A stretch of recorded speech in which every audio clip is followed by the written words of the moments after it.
tips on budgets, some bullet points. Budgets are cost projections. Well-planned budgets reflect carefully thought-out projects. Funders use these factors. These are the bullet points. Can the job be accomplished with this budget?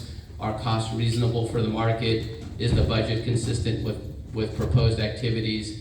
Is there a sufficient budget detail and explanation? Are all costs and matching costs allowed by the grant? That's a key one. Are all the costs you're putting in your budget allowable?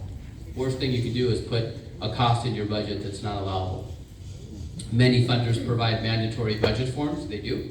So federal or state grants, they'll say, you can write your budget, but here's the form you need to use. And only this form is what's going to be accepted. Don't forget to list in-kind and matching revenue. I think from the show of hands, most people probably know what in-kind is, right? That's staff time, that's a soft match. It's some sort of a donation that when you're compiling the application, you can put that down as an in-kind, or is often referred to as a soft match. You can go to the next slide.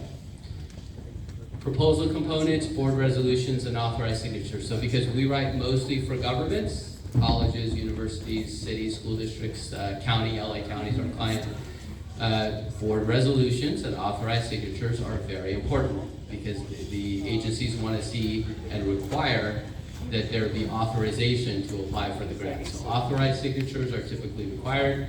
These are often original wet signatures. It may also be electronic for online submission. Many grant applications, especially state and federal, require a resolution from the governing board. So if it's a city, it has to pass the city council at a meeting with minutes on the agenda.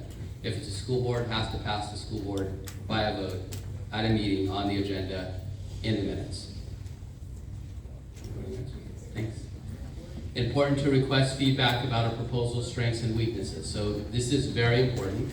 After the grant results are announced, hopefully you're awarded, you're happy, we celebrate, right? But if it's not awarded, we recommend going back to the agency, having a debriefing with them. Where did we score well? Where do we need to improve?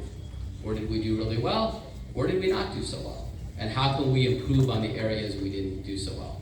And the agencies are fantastic about getting you that feedback, giving you their expertise on where you can improve next time around. Because some of these applications, many of the ones we write, they're so competitive, you'll have to write them 2, 3, 4 years in a row in order to get 1 year funded.